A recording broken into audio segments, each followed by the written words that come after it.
How can a pastor stand behind a pulpit, preach about God, and still take advantage of people in need?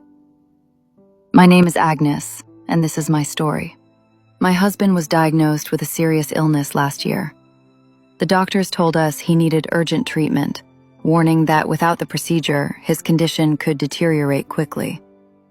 I braced myself as I asked the inevitable question: how much would it cost?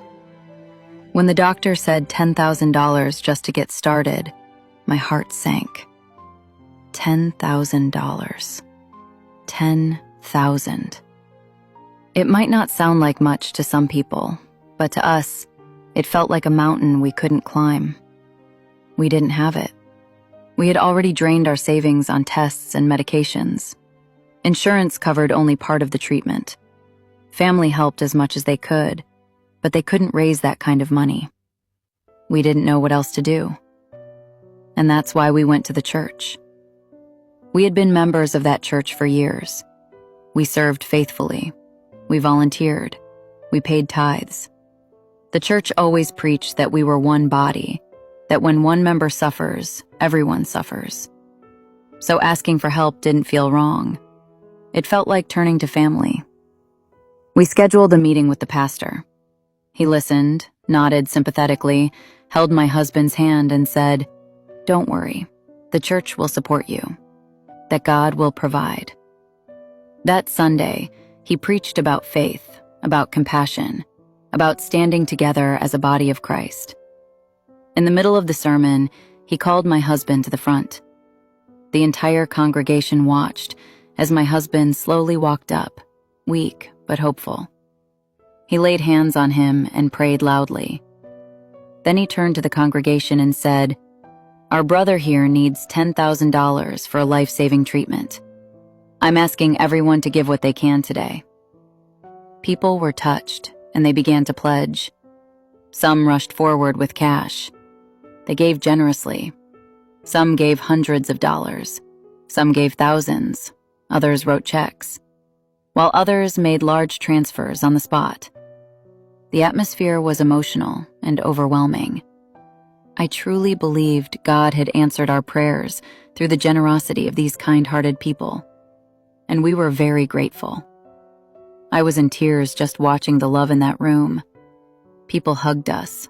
They said, "Don't worry about anything. Focus on healing." By the end of the Sunday service, Pastor announced that the total amount raised was $961,000. Nearly $1 million. He asked us to come into his office. He closed the door behind us and sat down calmly. He handed us an envelope. Inside the envelope was a check for $10,000. I stared at it, confused. I asked, "What about the rest?" He folded his hands and said that God has answered our prayers, that what is in the envelope is $10,000, and it's what we requested. He said the remaining funds belong to the church. I was so disappointed. My husband was too weak to argue. I faced the pastor, with tears in my eyes. I said, "People weren't just giving money for surgery. They also gave to help us hold our lives together while we recover. Because they understood that recovery costs more than treatment, and it doesn't end when you leave the hospital. We may not be able to work for months." But he sighed, shook his head gently, and said, "The church has many needs, and there are other people who may also need financial assistance." He insisted that we received what you requested, and that the rest is considered as offering to the ministry. We walked out of that office with exactly $10,000. The people who donated probably still believe every dollar went toward saving my husband's life. That's the part that hurts the most.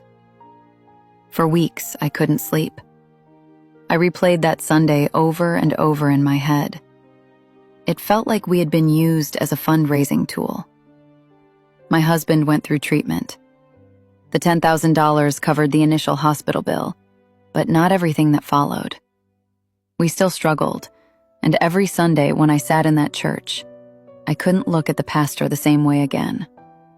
I kept asking myself, how can someone preach compassion and then withhold it? How can a shepherd see suffering and think the excess belongs to the church? Ever since that day, we've been stuck with questions we can't seem to answer. Should we stand up during Sunday service and confront him in front of everyone? Should we reach out to the members who donated and tell them what really happened? Or should we swallow the hurt, accept the $10,000, and try to move on? We honestly don't know what the right answer is anymore. We're tired. We want peace, but we also want justice. We need real, honest advice. If you were in our situation, what would you do?